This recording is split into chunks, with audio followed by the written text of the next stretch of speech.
নমস্কার, আমি অন্নপূর্ণার হেসেল থেকে বলছি। আমার চ্যানেলে আপনাদের সবাইকে স্বাগত জানাই। আজকে আমার রেসিপিটি হলো মাছের ডিম দিয়ে পুঁইশাকের চচ্চড়ি। রেসিপিটি তৈরি করার জন্য আমি প্রথমে কুমড়ো, বেগুন, পটল, আলু কেটে ভালো করে ধুয়ে রেখেছি।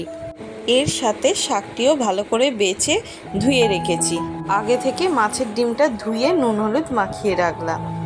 রান্নাটি করার জন্য আমি পেঁয়াজ, আদা, রসুন কেটে রেখেছি। কড়াটা আমার গরম হয়ে গেছে, কড়ায় আমি সাদা তেল দিয়ে দিলাম। তেলটা গরম হয়ে গেছে, এবার আমি আলুগুলো ছেড়ে দিলাম। দিয়ে আলুগুলো একটু নেড়ে নুন হলুদ দিয়ে আলুগুলো একটু ভেজে নেব। আলুগুলো ভাজা হয়ে গেছে, এবার তেল ঝরিয়ে একটি পাত্রে তুলে রাখলাম। ওই তেলেতেই আমি ধুয়ে রাখা সবজিগুলো ভেজে নেব।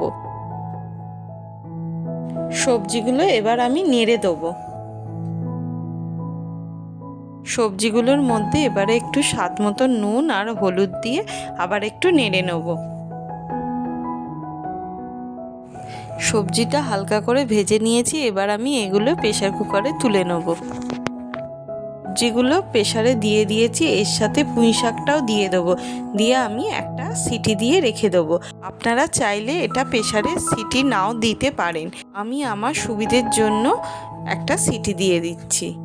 কড়াটা গরম হয়ে গেছে, আমি আবার একটু সাদা তেল দিয়ে দিলাম মাছের ডিমটা ভাজবো বলে। গরম তেলে মাছের ডিমটা আমি ছেড়ে দিলাম।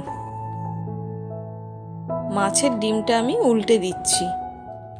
মাছের ডিমটা ভালো করে ভাজার জন্য ছোট ছোট করে কেটে দিচ্ছি, যাতে ভেতরটা না কাঁচা থাকে। পুঁই শাক তো আপনারা সবাই মাছের মাথা দিয়ে খেয়ে রেখেছেন, একবার মাছের ডিম দিয়ে খেয়ে দেখবেন, খুব ভালো লাগবে। এটি একদমই অন্যরকম একটি স্বাদের রান্না। ডিমটা ভালো করে ভেজে আমি একটি পাত্রে তুলে নিলাম। আদা রসুনটা আলাদা করে বেটে নিলাম। কড়ায় আবার একটু সাদা তেল দিয়ে দিলাম।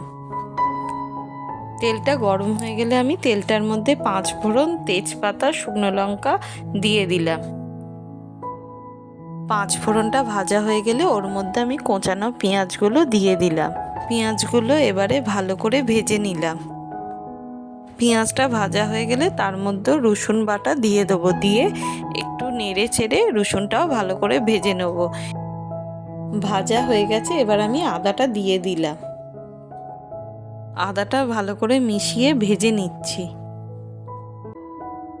ভাজা হয়ে গেছে, এবারে আমি একটু টমেটো দিয়ে দিলাম। এর মধ্যে এবারে আমি স্বাদ মতো নুন, হলুদ গুঁড়ো, লঙ্কা গুঁড়ো, চিনি দিয়ে ভালো করে মিশিয়ে নেব। মিশিয়ে মশলা বাটার যে জলটা ছিল সেই জলটা আমি দিয়ে মশলাটা আবার আমি কষতে দেবো। দেখুন মশলাটা ভালোভাবে কষা হয়ে গেছে। ওই কষা মশলার ওপর আগে থেকে সেদ্ধ করে রাখা সবজিগুলো আমি দিয়ে দেবো। সবজিগুলো ওই মশলার সাথে খুব ভালোভাবে মিশিয়ে নেব। এর মধ্যে আগে থেকে ভেজে রাখা ডিমগুলো গুঁড়িয়ে দিয়ে দেবো। দিয়ে ভালো করে মিশিয়ে নিয়ে এবারে কিছুক্ষণ ফুটতে দেবো। জলটা ভালোভাবে শুকিয়ে গেছে, এবার আমি একটি পাত্রে তুলে নেব। দেখুন মাছের ডিম দিয়ে পুঁই শাকের রেসিপিটি আমার তৈরি হয়ে গেছে। আমার রেসিপিটি যদি আপনাদের ভালো লেগে থাকে তাহলে অবশ্যই আমার চ্যানেলটি লাইক, কমেন্ট, শেয়ার করবেন এবং নিত্য নতুন ভিডিওর জন্য চ্যানেলটি সাবস্ক্রাইব করবেন। ধন্যবাদ।